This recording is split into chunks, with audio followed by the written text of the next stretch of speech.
এনবিটিভির পক্ষ থেকে সকলকে আদাব, সালাম, নমস্কার এবং আজকের এই স্বর্ণালী সন্ধ্যার আন্তরিক অভিনন্দন, প্রীতি এবং শুভেচ্ছা জানাচ্ছি। আজকে আলোচনার বিষয় অবশ্যই রাজনীতি। আজকের আলোচনার বিষয় হলো লোকসভা নির্বাচন, সংখ্যালঘু ও দরিদ্র সীমা নিচে বসবাসকারী মানুষের ভোট। আমার বিষয়টা নিয়ে অনেকের থাকতে পারে যে সংখ্যালঘু বা সংখ্যাগুরু কি ভোট হয় না মধ্যবিত্ত, নিম্ন মধ্যবিত্ত যারা আর্থিকভাবে পিছিয়ে থাকে সেটাকে কাজ করা উচিত। কারণ যখন একটা বিপরীত স্রোত বয় সেখানে কেবলমাত্র শুধু সংখ্যালঘু নয়, পিছিয়ে পড়া দারিদ্র সীমার নিচের মানুষ বসবাসকারী গ্রামীণ বাংলা এবং সবাই কিন্তু সেই সরকারটাকে বিপরীতে চলে যায়। ৭৭ সালে গিয়েছে, অত্যন্ত বাড়াবাড়ি হয়েছিল কংগ্রেসের, যুব কংগ্রেসের। অথচ সিদ্ধার্থ শঙ্কর রায় একজন ভালো চিফ মিনিস্টার, যার সার্ভিস সেক্টরে কাজ ছিল ভালো, কিন্তু এক ইমার্জেন্সি পিরিয়ড তাকে এবং শ্রীমতী ইন্দিরা গান্ধীর মতন একটা ডাইনামিক লিডারকে পথে বসিয়ে দিয়েছিলেন। কিন্তু ইন্দিরা গান্ধী খুব ডাইনামিক লিডার ছিলেন বলে ৭৭-এ এই পতনের পরে তিনি ৮০ সালে আবার ওভারকামও করেছিলেন। এটাও আমাদের কাছে একটা নজিরবিহীন ঘটনা। কিন্তু পশ্চিমবাংলায় ৭৭-এ কংগ্রেস চলে যাওয়ার পরে আর ফিরে আসেনি, বরং কংগ্রেস ভেঙে তৃণমূল হয়েছে এবং সেই তৃণমূলই ২০১১ সালে রেজিমেন্টেড কমিউনিস্ট নেতৃত্বাধীন রেজিমেন্টেড বাম সরকারকে ফেলিয়ে তৃণমূল পাওয়ারে এসছে, ক্ষমতায় এসছে। এবং এই যে ২০২৪ সালের লোকসভা নির্বাচন, এই নির্বাচনে সংখ্যালঘু ভোট, বা আমি একটু স্পষ্ট করে বলি, সংখ্যালঘু মুসলিম ভোট কতখানি প্রভাবিত করবে। আমাদের সঙ্গে আছেন বিশিষ্ট গবেষক, লেখক, প্রাবন্ধিক, প্রকাশক, সম্পাদক জনাব আবু রিদা সাহেব। তিনি বিভিন্ন ক্ষেত্রে ঘুরেন, ক্ষেত্র সমীক্ষা করেন, পর্যবেক্ষণ করেন। আচ্ছা রিদা ভাই, এবারে ২০২৪ সালের লোকসভা নির্বাচনে পশ্চিমবঙ্গে সংখ্যালঘু, বিশেষ করে সংখ্যালঘু মুসলিম ভোট কতটা নির্ণায়ক শক্তি হবে বলে আপনি মনে করছেন? বা অনেকেই বলে যে সংখ্যালঘু বা সংখ্যাগুরু বলে কিছু হয় না, আর্থিকভাবে যারা পিছিয়ে পড়ে তারাই কিন্তু নির্ণায়ক শক্তি হয়। এই ব্যাপারটা আপনি যদি একটু বলেন ভালো করে। সংখ্যালঘু এবং সংখ্যাগুরু হবে না কেন, যদি মধ্যবিত্ত, নিম্ন মধ্যবিত্ত, বামফ্রন্ট সারা জীবন মানে যে নিম্নবিত্তদের জন্য কাজ করেছে এবং তারা উল্লেখও করেছে আমরা পিছিয়ে পড়া শ্রেণীর জন্য কাজ করছি।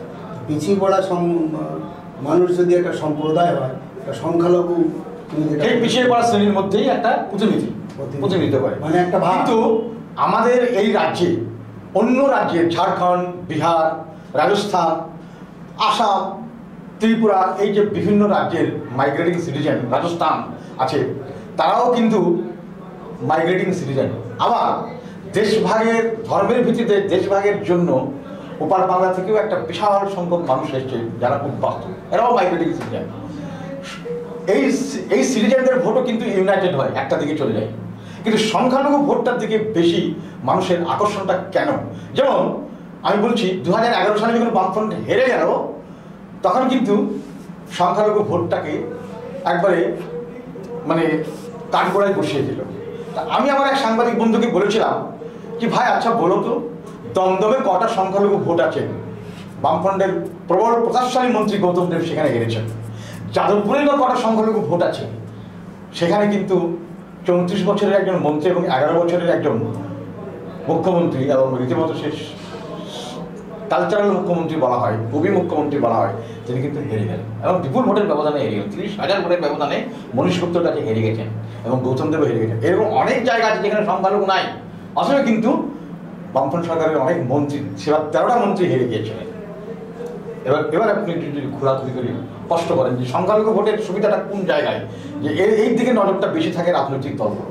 তোমার কথাটাকে আমি পুরোপুরি সমর্থন না করে বলছি, সংখ্যালঘু ভোট হবে না কেন? যদি অন্য সম্প্রদায়ের ভোট হয়, নিম্নবিত্ত, মধ্যবিত্ত, তা সংখ্যালঘু একটা বৃত্তের মধ্যে, সেই বৃত্ত ভোটও হবে এবং সেই বৃত্ত প্রভাবিত করে বিভিন্নভাবে। এমন সময় দেখা গেছে যে মানুষ প্রভাবিত হচ্ছে, সংখ্যালঘুদের দ্বারাও প্রভাবিত হচ্ছে। কারণ সংখ্যালঘু ভোট যে প্রচারের পাদপ্রদীপে আসছে, সেই প্রচারের পাদপ্রদীপে আসার ফলে বিভিন্ন রাজনৈতিক দল সেগুলোকে ফোকাস করছে। ফোকাস করার ফলে সেগুলো আবার মানে নতুন করে উঠে আসছে বা প্রবলভাবে উঠে আসছে এই সংখ্যালঘু ভোটের মাধ্যমে এবং সংখ্যালঘুদের দৌলতে। হ্যাঁ, এইটাই হলো মূল বিষয়বস্তু। তার মানে আপনি কি বলতে চাইছেন পশ্চিমবাংলায় যে 30% সংখ্যালঘু ভোট আছে বা মুসলিম ভোট বা খ্রিস্টান বৌদ্ধ আরও মিলে যে ভোটটা আছে প্রায় 30% বলছে। আমার মনে হয় এই ভোটটা 30% থেকেও বেশি হবে, 35ও হতে পারে। কিন্তু এই ভোটটা ব্লক হয়ে গেলে, যে কোনো একটা দিকে চলে গেলে, এই ভোটটা এই 35% ভোটটাকে মেকআপ দিতে গেলে অন্য দলগুলোকে আর 70% ভোট দিতে, মানে এটা একটা নির্ণায়ক শক্তি এবং পাওয়ার অফ ব্যালেন্স। হ্যাঁ, কিন্তু আপনি আমাকে বলেন অন্যান্য অনেক রাজ্যের তুলনায় আসামেও কিন্তু 30-32% ভোট আছে, সেখানেও কিন্তু সংখ্যালঘুর একটা নির্ণায়ক শক্তি। কিন্তু অন্য রাজ্যের তুলনায় এই রাজ্যের সংখ্যালঘুরা কেবলমাত্র রাজনৈতিকভাবে ব্যবহৃত হয়। ইংরেজিতে একটা কথা আছে, the Muslim community or minorities communities in West Bengal they are all the football not footballer. তারা ফুটবল কিন্তু ফুটবলার হতে পারেনি। অন্য রাজ্যে কিন্তু সংখ্যালঘুরা ফুটবলার হয়েছে। যেমন আমি শিলচর এলাকায় গেছি, তাদের শিক্ষা দীক্ষার হার বাড়ছে, তাদের 4টে না 5টা দৈনিক কাগজ, তাদের ম্যাগাজিন আছে অসংখ্য, যেটা শিলচর শহর থেকে বের হয়। এমনকি গুয়াহাটি শহরেও বেশ কিছু ভালো ভালো সাহিত্যিক ম্যাগাজিন আছে মুসলিম সম্পাদিত, বাঙালি মুসলিম সম্পাদিত। অথচ আমাদের রাজ্যের ক্ষেত্রে ঠিক তার বিপরীত। এখানে কলম, দিনদর্পণ বা নতুন গতি, মিজান, এই সমস্ত পত্রপত্রিকাগুলো দৈনিক বা সাপ্তাহিক থাকলেও পশ্চিমবঙ্গের মুসলিম সমাজ কিন্তু এখনো পর্যন্ত ফুটবল হয়ে আছে, কিন্তু ফুটবল হতে পারেনি। এর পিছনের কারণটা কি হতে পারে? এর কারণ হলো রাজনীতির শিকার হয়ে যাচ্ছে। আসামে যেভাবে তারা মুসলিমদের ফোকাস করে বা মুসলিমদের সাথে তাদের দৈন্যতা, তাদের যে মানে অভাব বা তাদের যে বিভিন্ন বিষয় তুলে ধরে, এবং এই কাগজগুলো জনপ্রিয়। এক সময় আমার লেখাও বেরোতো ওইসব কাগজ। হ্যাঁ, যেমন সাময়িক প্রসঙ্গ, যেমন নববার্তা, দৈনিক নববার্তা, এরকম করে অনেক কটা কাগজ আছে। নাকি একটা দিবাকর, হ্যাঁ, একটা দৈনিক দিবাকর বলে একটা পত্রিকা আছে, অনেক পত্রপত্রিকা আছে। কাগজে আমার লেখা বেরোতো এবং আমার বিষয় নিয়ে তারা লেখা ছাপতো এক সময়, কারণ খুব প্রভাব ছিল তখন আমার ওই তারিখ প্রকাশের ওখানে যেত বলে তারা প্রভাবিত হয়েছিল। এবং আমার বইপত্র আসামে প্রচুর পড়ে, বাংলা এমনকি বলা যেতে পারে পশ্চিমবাংলা থেকেও আসামের লোকেরা আমার বইপত্র বেশি পড়ে। হ্যাঁ, তার মানে এই রাজ্যের মুসলিমরা ফুটবল হয়ে থাকলেও রাজনীতির লোকরা যখন ভোট নামক বসন্তটা আসে তখন এই ভোটটার প্রয়োজনীয়তা অনুভব করে, কিন্তু ভোটটা যখন চলে যায় তখন তাদের মনে মনে কি এইটাই জেগে থাকে যে ওদেরকে টানা কুকুর মারে শান্ত করে রেখে দাও। আর যে সমস্ত মুসলিম সংগঠনগুলো আছে, তথাকথিত মুসলিম সংগঠনগুলো আছে, এদের নেতারা যতটা মাস হইতে কাজ না করে, তার থেকে তার পকেটে কিন্তু এই মুসলিম সম্প্রদায়ের যে সমস্ত জাকাত, উসুর, সদকা, ফিতরা, এই সমস্ত যে দানের ব্যবস্থাগুলো আছে, এই দানের টাকাগুলো নিজের পকেটে কুক্ষিগত করতে যাচ্ছে। এটাও একটা কারণ। কারণ আসামের শিলচর এলাকায় বা দক্ষিণ ভারতের রাজ্যগুলোতে যে সমস্ত মুসলিমদের মধ্যে ধর্মীয় দানগুলো আছে, সেগুলো কিন্তু তারা ইউটিলাইজেশন করে। তাদের বিএড কলেজে হিন্দু ছেলেমেয়েরা পড়তে আসে, তাদের মেডিকেল কলেজে আমি গিয়ে দেখে আসলাম ওই যে কালিকট, আমি গিয়ে দেখে আসলাম কেরালার ত্রিবনন্তপুরম, আমি গিয়ে দেখে আসলাম তামিলনাড়ুর চেন্নাই, আমি গিয়ে দেখে আসলাম কর্ণাটকের ব্যাঙ্গালোরে। এই সমস্ত জায়গাগুলোয় মুসলিমদের তৈরি করা কলেজ এবং স্কুল বা মেডিকেল কলেজ বা MBA কলেজগুলোতে হিন্দু ছাত্রছাত্রীরাও পড়তে আসে। তার মানে তারা কিন্তু তাদের যে ব্রেন, অঙ্ক, মেধাটাকে তারা কাজে লাগাতে পারছে।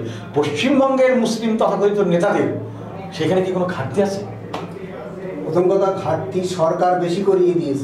বামফ্রন্টের আমলে কখনো প্রাইভেট কলেজ অনুমোদন করতো না, তখন অন্য রাজ্য হতো। আমরা বলতাম যে কেন এখানে হবে না, অন্য রাজ্যে যদি হয়, এবং অন্য রাজ্য থেকে সেই প্রাইভেট কলেজ থেকে মুসলিম ছাত্রছাত্রীরা পাশ করতো এবং এদের কলেজের নাম এবং যে এরা বিখ্যাত হয়ে উঠতো। তারপরে অমুসলিম ছেলেরাও সেখানে পড়তে আসতো। একটা বিরাট সংখ্যক অমরিরা তো সেখান থেকে ডিগ্রি নিত। কিন্তু এখানে সেটা হয়ে ওঠেনি, কারণ এর মূলে সরকার তো বলে, আমি বলবো বামফ্রন্ট সবচেয়ে দায়ী। বামফ্রন্ট কখনো অনুমোদন দেয়নি প্রাইভেট কলেজ, যে কেন প্রাইভেট কলেজ হবে, আমরাই তো সব করবো। তার মানে এটা তাদের কুক্ষিগত করে রাখা, যে আমাদের হাত থেকে যদি বেরিয়ে যায় বিভিন্ন সংখ্যালঘু বা অন্য সম্প্রদায় বেশি বেশি শিক্ষিত হয়ে। কিন্তু এখন তো মুসলিমদের মিশন স্কুল হয়েছে, সেখানে তো প্রায় 100টা খানি আলামী মিশনের ব্রাঞ্চ। এই মুসলিম মিশনগুলোর সংখ্যা প্রায় 200। আজকে এই 2-3 বছর না হয় করোনা হয়েছে, সেই মুসলিম মিশনগুলো কিন্তু এখন তলানিতে ঠেকে যাচ্ছে, 2-1টা বাদ দিলে। কেন, কি কারণে ঠেকে যাচ্ছে? তাদের কি ব্যবসায়ী মনোভাব? মিল্লাতের বা সম্প্রদায় বা সামাজিক কাজকর্মর ব্যাপারটা বাদ দিই, তাদের কি লোভী বা লোভাতুর মানসিকতা আজকে মুসলিম মিশনগুলোকে কিন্তু অনেকটা তলানির দিকে নিয়ে চলে গেছে? কেন? আলামী মিশন তো একটা ব্যবসায়িক প্রতিষ্ঠান, হ্যাঁ, এখান থেকে তবুও তার কিন্তু কতগুলো ম্যানেজমেন্ট আছে স্ট্রং, সেই ম্যানেজমেন্টের জন্য সে কিন্তু টিকে যাচ্ছে। কিন্তু আরো অনেক মিশন আছে, যেমন আজকে মৌলানা আজাদ হাওড়া, তার নাম শুনতে পাওয়া যায় না। আজকে অনেক মিশনের নাম শুনতে পাওয়া যায় না। হ্যাঁ, যেমন আলামিন মিশনের বহু আগে দক্ষিণ চব্বিশ পরগনা শিশু বিকাশ একাডেমি, হ্যাঁ, অথচ আজকে কিন্তু তাদের নামগুলো কিন্তু শোনা যাচ্ছে। যদিও শিশু বিকাশ একাডেমিতে সব শ্রেণীর মেধার ছাত্রকে সেখানে পড়ানো হয়, অথচ দেখা যাচ্ছে রামকৃষ্ণ মিশন কিংবা খ্রিস্টান মিশন কিন্তু টিকে আছে। তাহলে তাদের ম্যানেজমেন্টের সঙ্গে আমাদের ম্যানেজমেন্টের কোনো তফাৎ আছে? অনেক তফাৎ, কারণ তারা সার্বিক সহযোগিতা পায় সবার কাছ থেকে। আমাদের মুসলিমরা সার্বিক সহযোগিতা পাওয়ার পাশাপাশি তাদেরও কিন্তু একটা ম্যানেজমেন্ট বা ত্যাগ তিতিক্ষার বিষয়টা যেটা খ্রিস্টানদের নানদের ক্ষেত্রে আছে কিংবা রামকৃষ্ণ মিশনের স্বামীজিদের ক্ষেত্রে আছে, এই জায়গাটায় আমাদের কোথাও একটা ঘাটতি আছে ম্যানেজমেন্ট। আমাদের ত্যাগ তিতিক্ষা তো নেই, কারণ আমরা নিজেরা নিজেদের মানে নিজেদেরকে বড় করতে চাই, অন্যদের বড় হোক এই আন্তরিকতা উপরে উপরে আছে, ভেতর থেকে নেই। ভেতর থেকে থাকলে একদিন উঠে আসতো। যখন সব থেকে বেশি এই রমরমা ছিল এই এই স্কুলগুলো, এখন আমি মিশন স্কুলগুলো বলতে পারো, হায়ার এডুকেশনে কি আছে? নেই, সেরকম কিছু নেই। অন্য অন্য রাজ্যে বা দক্ষিণ ভারতে হায়ার এডুকেশন সব, আমি তো বললাম যে সেখানকার MBA কলেজ, সেখানকার মেডিকেল কলেজ বা সেখানকার B.Ed কলেজ বা M.Ed কলেজ, হ্যাঁ, সেখানে কিন্তু ল কলেজ, সেখানে কিন্তু মুসলিমদের পাশাপাশি হিন্দুরাও সেই সমস্ত কলেজে পড়াশোনা করছে। অর্থাৎ একটা যৌথ এডুকেশন বিভাগ কিন্তু দক্ষিণ ভারতের মুসলিমরা কিন্তু দেখিয়ে দিয়েছে, পূর্ব ভারতের মুসলমানরা দেখিয়ে দিয়েছে। আর একটা কথা বলি, এখন আমি যেটুকু শুনতে পাচ্ছি, এখনকার মিশন স্কুলগুলো বিশেষ করে পশ্চিমবাংলার, সেখানে কিন্তু রাজনৈতিকভাবে প্রভাব বিস্তার করা চলছে। আমার লোকের এই ছাত্রটা নিতে হবে, আমার লোকের এই ছাত্রটাকে নিতে হবে, আমার এই ক্যান্ডিডেটটাকে নিতে হবে। এটা কিন্তু বাম আমলে কিন্তু এটা ঘটেনি। বাম আমলে সবসময় বলতো আপনারা আপনাদের মিশন চালাবেন, আপনারা আপনাদের মতো করে, আমরা কোনো প্রভাব বিস্তার করবো না, আমরা কোনোভাবে যদি হেল্প লাগে সেই হেল্পটা করবো। যেমন ধরেন আলামিন মিশনে ননীগোপাল চৌধুরী একটা বড় ভূমিকা আছে, তাকে মিশনে দালু বলা হয়। আরেকটা কথা আপনাকে আমি বলে রাখছি, যে ভোটটা যখন হয়ে যায় তখন কিন্তু মুসলিম এলাকার ডেভেলপমেন্টের জায়গায় কিন্তু থাকে না। এটা বাম আমলেও ঘটেছে, এটা এই আমলেও ঘটছে। বাম আমলে তারা শ্রেণীহীন সংগ্রামের কথা বলতো, ক্লাস স্ট্রাগলের কথা বলতো। অর্থাৎ যে সমাজটা পিছিয়ে থাকবে সেটা STও হতে পারে, সেটা SCও হতে পারে, সেটা OBCও হতে পারে, সেটা পিছিয়ে পড়া ইকোনমিক্যালি দিক থেকে সেটা অন্য সম্প্রদায়ের মানুষ হতে পারে, সেটা খ্রিস্টান হতে পারে। তাদের দিকে তো নজর দেওয়া দরকার ছিল, সেটা তো নজর দেয়নি। তার বামফ্রন্টের যে দর্শন, সেটা যে সমাজতান্ত্রিক দর্শন, সেই সমাজতান্ত্রিক দর্শনে বলছে ক্লাস স্ট্রাগল করতে হবে, তোমাকে মানুষের কাছে যেতে হবে। এখানে তাদের কোনো একটা জায়গায় ঘাটতি ছিল। আর তৃণমূল হচ্ছে যে ওয়ান উইমেন পার্টি, সেখানে একজন যা বলবে তালিকার যে সিদ্ধান্ত নেবে সেই সিদ্ধান্ত তাদেরকে মানতে হবে। এত তো কোনো ক্যাডার বেস নেই, এত তো ক্যাডার বেস।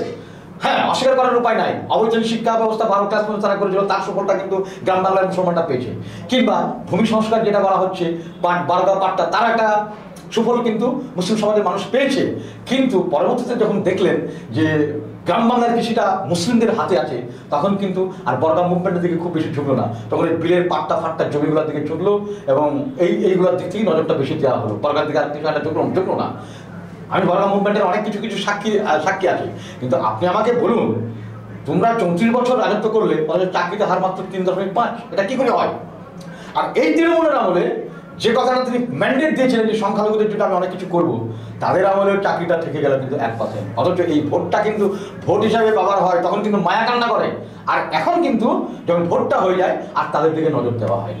এইটাই তো। কিন্তু এই বিপরীত চিত্রটা কিন্তু শিলচরে নজর দেওয়া হয়, এই বিপরীত চিত্রটা তামিলনাড়ু, এই বিপরীত চিত্রটা কেরালায়। তার মানে তাদের নিজস্ব উদ্যোগটাও একটু বেশি আছে মুসলিমদের, যেমন তাদের কাছে তারা হেরে যায় রাজনৈতিক দলগুলো। আর এখানকার রাজনৈতিক দলগুলো মনে করছে যে অতখানি ভোট ব্যাংকে ব্যবহার করে। কি কথাটা ঠিক কিনা এই ব্যাপারটা যদি একটু ভালো করে বুঝি বলুন। এর বড় উদাহরণ হায়দ্রাবাদ। হায়দ্রাবাদে মানে ধরো মুসলিম পার্টিগুলো একক সংখ্যা করেছিল।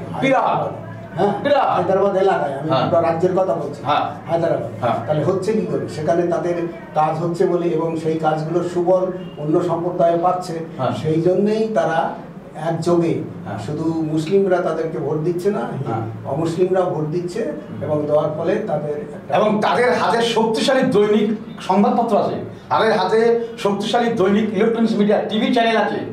আসামেও ঠিক তাই, এটা আছে।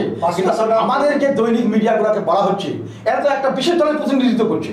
সে আপনি দিনদর্পণী বলুন, আর সে আপনি কলমি বলুন, আর সে আপনি আরো বলুন। আমি একজন সম্পাদককে দেখেছি, সে ওই আমার বলতে সেলিম তো আমার দারুণ ঘনিষ্ঠ। আবার সেই সম্পাদক এখন শুনতে পাচ্ছি, আরে শুভস্কর আমার বন্ধু, এই ব্রাত্য তো আমার 50 বছর 40 বছরের বন্ধু। এই যে ব্যাপারগুলো, হাম্বড়াই মনোভাব এবং ব্যক্তি কুক্ষিগত করার মনোভাব, সেগুলো তো আজকে আমাদের জনজীবনে বা আমাদের আর্থিক জীবনে কিন্তু প্রভাব বিস্তার করছে। যেমন ধরেন মুসলিমদের হাতে অনেক শিল্প আছে, আবার দক্ষ শ্রমিক আছে, যেমন বিড়ি, যেমন জড়ি, যেমন গার্মেন্টস, যেমন রাজমিস্ত্রি। অথচ আজকে পশ্চিমবঙ্গের রাজমিস্ত্রিকে দক্ষিণ ভারতে চলে যেতে হচ্ছে। পশ্চিমবঙ্গের কোনো একটা এমব্রয়ডারির খুব ভালো কারিগরকে তাকে এখানে পয়সা দিয়ে সে পুষছে না, তাকে চলে যেতে হচ্ছে ভিন রাজ্যে। আবার পশ্চিমবঙ্গের বিড়ি শ্রমিকদের তারা বিড়ির সঙ্গে আর সম্পৃক্ত থাকছে না, তারা অন্য কোনো কিছুর দিকে ঢুকে যাচ্ছে। অথচ এই সমস্ত সংগঠনগুলো, এই সমস্ত ব্যবসায়িক প্রতিষ্ঠানগুলোর মালিকও মুসলমান, শ্রমিকও মুসলমান। 1000 বিড়ি মারলে দিতে হয় 279 টাকা সরকারি হিসাবে, কিন্তু রাজ্যে 20 লক্ষ বিড়ি মাত্র হয়তো 2 লাখ এই সুবিধাটা পায়, জব কার্ড এই তাদেরকে দেওয়া হয়। আর 18 লক্ষ শ্রমিক বেশিরভাগই শ্বাসকষ্ট, বুকের ব্যথা, ফুসফুসের যন্ত্রণাতে ভোগে। এবং মুর্শিদাবাদ জেলায় সব থেকে বেশি বিড়ি শ্রমিকরা হচ্ছে মুসলিম মহিলা। এবং মুর্শিদাবাদের NH-34 ওই ধুলিয়ানের তারাপুরের কাছে যে বিড়ি হাসপাতালটা আছে, বিড়ি শ্রমিকদের হাসপাতালটা, সেখানে শ্রমিকদের কোনো চিকিৎসা হয় না, সে হাসপাতাল পুরো মালিকদের কবজায়। হ্যাঁ, এই যে ব্যাপারগুলো আছে, এই বিষয়গুলো আপনি কি চিন্তা ভাবনা করছেন? এই ব্যাপারগুলো তো কুক্ষিগত করে রেখেছে ওরা। আমাদের এখানে যতই যে বলুক, আমাদের এই রাজ্যে যতই তারা অসাম্প্রদায়িক সাজুক করে, কিন্তু সাম্প্রদায়িক মনোভাব তাদের ভেতরে রয়েছে। তাই সে সাহিত্য সংস্কৃতির জগতে হোক, তাই সে চিকিৎসা জগতে হোক, তাই শিক্ষা জগতে হোক, সব জায়গায় তারা কুক্ষিগত করে রেখেছে সাম্প্রদায়িক মনোভাব থেকে। সাম্প্রদায়িক মনোভাব, এবং তার পাশাপাশি আমার সমাজের কিছু মানুষের তাদের নিজস্ব স্বার্থ সংশ্লিষ্ট স্বার্থ সিদ্ধি করা ছাড়া অন্য কোনো কাজ নেই। এটাও একটা কারণ। কারণ তারা মাস হয়তো কোনো কাজ করে না, যে কাজটা হায়দ্রাবাদের লোক করছে, ব্যাঙ্গালোরের লোক করছে, চেন্নাইয়ের লোক করছে, আসামের শিলচরের লোকরা করছে, কিংবা কালীগড়ের লোকরা করছে, কিংবা তিরুবনন্তপুরমের লোকরা করছে, সেই বিষয়টা কিন্তু ইভেন রাজস্থানের মতন জায়গাতেও যে মুসলমানগুলো আছে, মুসলমান একটা লিমিটেড সংখ্যা আছে, তারাও কিন্তু খুব ভালো কাজকর্ম করছে, ছেলেকে লেখাপড়া সেখানে পাঠাচ্ছে, হ্যাঁ, মিশন স্কুলে পড়াচ্ছেন, ইংলিশ মিডিয়াম স্কুলে পড়াচ্ছেন, আবার তারা ধর্মকর্ম করছে। মানে এখানে বাংলার মুসলিমদের ক্ষেত্রে সবচেয়ে ধর্মটা আগে করে, তারপর অন্য কিছু। আর ওদের দেখছি ধর্ম করার বাড়ার বাদ দিয়েও প্রতিভা বিকাশের ক্ষেত্রে যে সমস্ত দরজাগুলো আছে, সেই দরজার দিকেও তারা ঝুঁকেছে, উন্মুক্ত করে রেখেছে। তার মানে তোমার হাতে যদি কলম থাকে, তোমাকে যে কোনো রাজনৈতিক লোক ভয় পাবে। Pen is mightier than sword. কিন্তু এটা বাংলার মুসলমানদের ক্ষেত্রে কিন্তু এটা ঘটছে না। তারা কেবলমাত্র ফুটবল হয়ে থাকলো, ফুটবলার লাগে। এই ফুটবলার হতে গেলে আমাদেরকে কোন পথে হতে পারে, একটু পথ পাতাম। আপনি তো সমাজের নানান দিক থেকে পর্যবেক্ষণ করেন। ফুটবলার হতে গেলে যে শক্তি সামর্থ্য অর্জন করতে হবে, সেই শক্তি সামর্থ্যগুলো অর্জন করার দরকার। তাছাড়া তো হবে না। কারণ আমি শুধু মুখে বলবো আর শক্তি সামর্থ্য অর্জন করার দিকে আমার খেয়াল থাকবে না, আমি করব না। এখানকার পশ্চিমবাংলার মুসলমানদের ক্ষেত্রে সেইটা নেই। সেটা তারা যে উঁচু পর্যায়ে, তার মানে আপনি এটাও বলতে চাইছেন পশ্চিমবঙ্গের বিভিন্ন রাজনৈতিক দলের যে সমস্ত মুসলিম নেতারা আছে, তারা মুসলিম অধ্যুষিত এলাকা থেকে পাশ করে ভোটে জিতার পরে সেই সংশ্লিষ্ট এলাকার মুসলিমদের জন্য তারা কিচ্ছু করে না। সে বাম আমলেই বলুন আর এই তৃণমূল আমলেই বলুন, ব্যতিক্রম কেস ছিল সিদ্ধার্থ শঙ্কর রায়। কারণ তেনার আয়রন স্ট্রং মনোভাব ছিল, তিনি প্যানেলটা দেখতেন চাকরিবাদীর ক্ষেত্রে। এবং তিনি লম্বা মানুষ ছিলেন। সিদ্ধার্থ শঙ্কর দাঁড়িয়ে বলতেন, একটা সংখ্যা গুরুরও যে অধিকার আছে সাংবিধানিক, একটা সংখ্যা লঘুরও সেই অধিকার আছে। অত্যন্ত দুর্ভাগ্যের বিষয়, আমাদের পশ্চিমবঙ্গের মুসলিমদের একটা বড় অংশের কাস্ট 85 ধরনের, তাদেরকে ওবিসি সাজানো হওয়ার পরেও তারা কিন্তু ওবিসি কোটায় চাকরি পাচ্ছেন না। তাহলে এই ব্যাপারটায় তারা কিন্তু সংবিধানের 30A 30B তারা যে সুযোগ সুবিধাগুলো আছে সেগুলো পাচ্ছে না। কেবলমাত্র তাদেরকে সেই মরিচিকার পেছনে ছুটিয়ে দেওয়া হচ্ছে, একটা লক্ষ্মী ভাণ্ডার, একটা যুবশ্রী, একটা কন্যাশ্রী, এইগুলোর দিকে। তা আপনি আমাকে বলুন, পশ্চিমবঙ্গের মুসলমানদেরকে ডেভেলপ করতে গেলে আর কি করার প্রয়োজন? ওইসবের বাইরে তাদেরকে আন্দোলন করতে হবে, এবং আন্দোলন করে তাদেরকে বলতে হবে যে আমাদের এইসব অধিকার পাওয়ার যোগ্যতা আছে, এবং এইসব অধিকার পাওয়ার মাঝে মাঝে তো সিদ্দিকুল্লাহ সাহেব রাস্তায় নামেন জমিয়তুল মাহিনদের পতাকায় বা ফেস্টনে, মাঝে মাঝে জামাত ইসলামী হিন্দু রাস্তায় নামে, মাঝে মাঝে ওই যে কামরুজ্জামানের সংগঠন all Bengal Democratic minorities federation, young federation, মানে সারা বাংলা সংখ্যালঘু যুব ফেডারেশন, আইমা, তারাও মাঠে নামে। মাঝে মাঝে আব্বাস সিদ্দিকি মাঠে নামেন, মাঝে মাঝে ফুরফুরার ওই তোহা সিদ্দিকি মাঠে নামেন। তাহলে এদের মাঠে নামাটা কি একটা নাটকের মতোই বলা যায়, তাদের তো সেই আন্তরিকতা নেই তো। হ্যাঁ, মানে সরকারের চোখে একটু লাগার জন্য কি তারা রাস্তায় নামে? অবশ্যই। হ্যাঁ, এবং তারপরে যদি তাদের নিজস্ব ব্যক্তিগত স্বার্থ সিদ্ধিত হয়ে যায়, তারা আর সমাজের কথা মনে হয় পাবে না। বা ব্যক্তিগত স্বার্থসিদ্ধি খালি নয়, যে তারা যে গুরুত্ব পাচ্ছে সরকারের কাছে বা এত বলে ডাকছে আর স্টেজে তুলছে, এটা হচ্ছে তাদের কাছে সব থেকে বড় গুরুত্ব। কিন্তু আপনাকে আমি একটা অভিজ্ঞতার কথা বলি। হায়দ্রাবাদের একটা ছেলের সঙ্গে আমার পরিচয় হয়েছিল, মুসলিম ছেলে, খুব ভালো ছেলে, 5 ওয়াক্ত নামাজও পড়েন, অথচ সে আধুনিক শিক্ষায় শিক্ষিত। তাকে জিজ্ঞাসা করলাম, আপনাদের রাজ্যের গরিব মুসলমানদের ডেভেলপমেন্ট আপনারা কীভাবে করাতে পারলেন?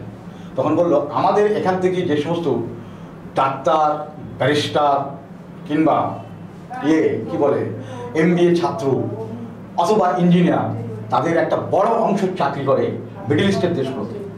সেখানে তারা যে ইনকামটা করে, সেই ইনকামের জাকাত যে কম্পালসারি দাম, তার একটা অংশ কিন্তু রেখে যায়। বছর শেষে বাড়ি আসে, সেই টাকাটা দেয় এবং একটা ট্রাস্ট করে দিয়েছে, এবং সেই ট্রাস্টের মাধ্যমে সেই জাকাতের টাকাটা গরিব মানুষকে কল্যাণের কাজে লাগানো হয়। ওর বাইরেও এক্সট্রা কন্ট্রিবিউশন, আবার এক্সট্রা কন্ট্রিবিউশন আছে। হ্যাঁ, আমার তাহলে আবার জাকাত বলছি, জাকাতের জাকাত আছে জানেন তো? আমরা হ্যাঁ নিশ্চয়ই আছে, জাকাতের জাকাত আছে। কিন্তু জাকাত, ওসর, ফেতরা, এই সমস্ত ব্যবস্থাগুলো তো আর্থিক সাম্যটা আনার জন্য, কিন্তু পশ্চিমবাংলা থেকে সেটা হয় না। যেমন ধরুন, আপনাকে আমি একটা উদাহরণস্বরূপ বলি, হায়দ্রাবাদ, চেন্নাই, ব্যাঙ্গালোর, দিল্লি, মুম্বাই আরবের সেটজিরা আসে জাকাত দেওয়ার জন্য। পশ্চিমবঙ্গের কেউ বা বেশ কয়েকজন তারা ওই জাকাতের টাকাটা ধরে, তারপর নিজের পকেটে রেখে দেয়। পকেটে রেখে দিয়ে সেটা আর গরিবদের মধ্যে ডিস্ট্রিবিউশন করে না। এই তালিকায় আমি অন্তর্পক্ষে 20 জনের নাম বলে দিতে পারি, কিন্তু এখন আমি বলতে চাইছি না, কারণ আমাদের সমাজে এখন একটা শিক্ষার এডুকেশন ইনক্রিজিংয়ের কাজ হচ্ছে।